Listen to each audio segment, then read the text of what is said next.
서울 중랑구갑의 서영교 국회의원입니다. 아까도 말씀드렸듯이 모든 보도가 검찰은 이제 종을 쳤다, 검찰은 끝났다, 검찰은 왜 이렇을까, 이런 보도가 계속되고 있는 거 우리 총장님 보셨습니까? 네, 그럼 우려 섞인 보도를 보고 있습니다. 우려 섞인 보도 보셨죠? 예. 왜 이렇게 우려 섞인 보도가 나오게 해야 했을까?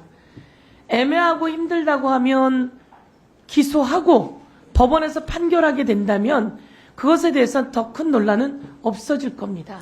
잠재워질 겁니다.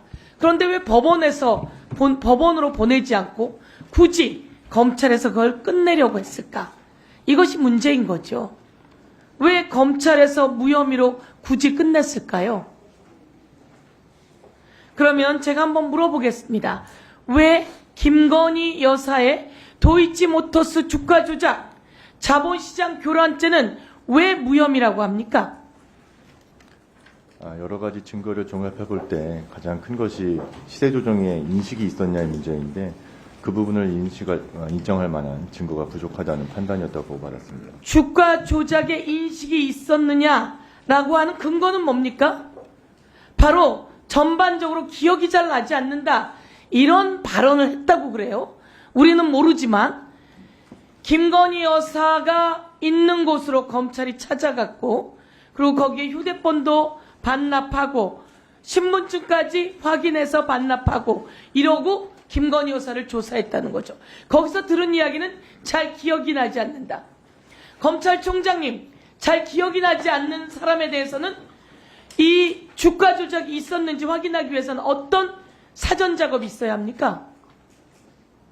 제가 구체적인 사건 그거를 말씀하지 않으신 상황에서 제가 무슨 가정적으로 좀 말씀드리기가 어렵습니다.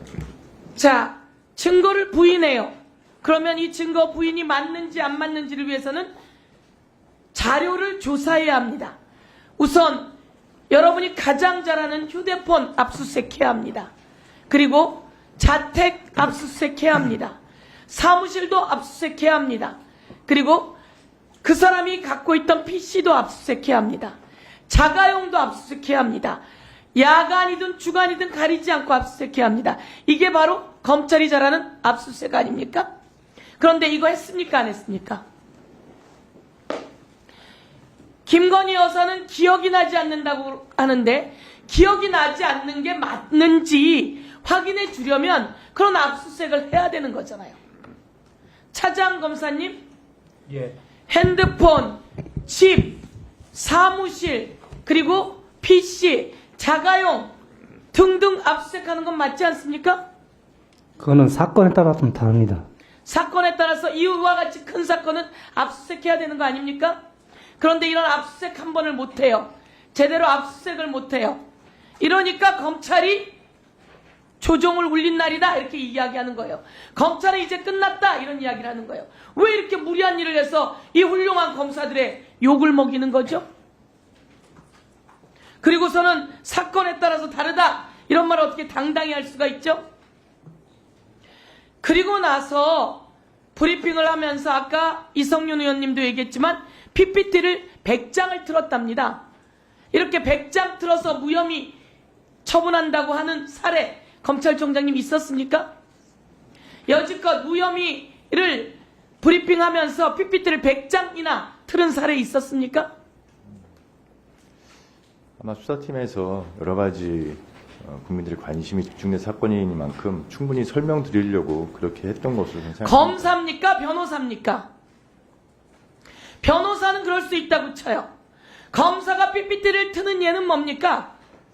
이 사람 유죄가 이렇게 된다라고 여러분이 입증하기 위해서 PPT를 들지 않습니까? 그런데 변호사도 아니고 검사인 사람들이 무혐의 나는 이유를 말하기 위해서 PPT를 100장을 틀었다? 이게 검사 치욕의 날입니다. 전 이런 일을 본 적이 없습니다. 아마 우리 검찰총장님도 이런 일이 기억에 나지 않을 겁니다. 1. 압수수색 한번 제대로 하지 않은 검찰, 휴대폰 하나 제대로 압수수색하지 않은 검찰, 이종호라고 하는 주포와 김건희 여사가 2020년에 39차례 통화를 합니다. 2020년에 말이죠.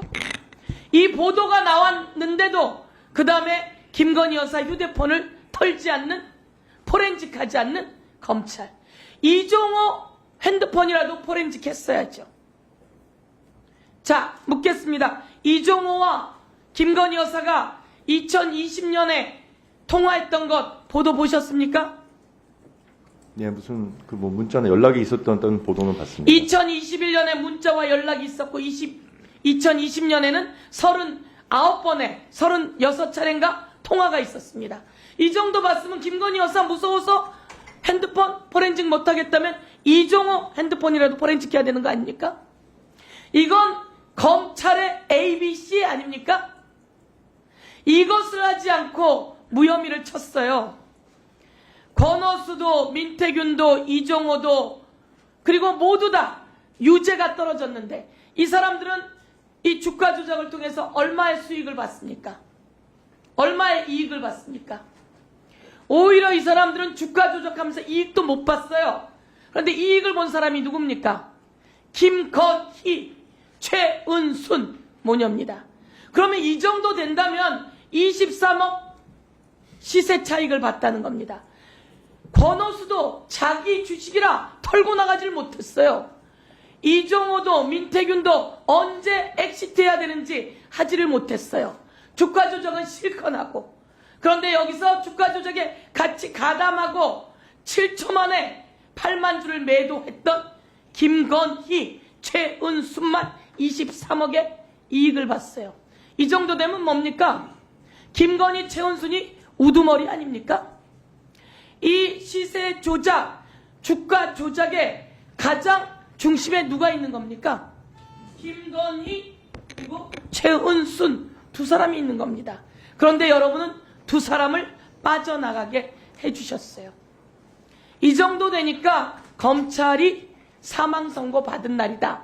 이런 이야기를 하는 겁니다. 이 중심에 누가 있는 겁니까? 심우정 검찰총장이 있는 겁니다.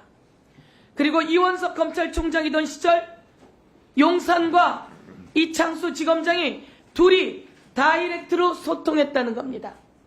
용산이 대통령실이 김건희 여사의 변호사 역할을 하면 됩니까 안 됩니까? 김건희의 변호사만 몰라도 김건희의 용산이 김건희 여사의 변호사 역할을 하면 됩니까 안 됩니까? 법무부 장관이 그렇게 얘기했어요. 용산과 이창수 지검장이 소통하고 있으니 이원석은 빠져라. 이런 보도 본 적 있습니까?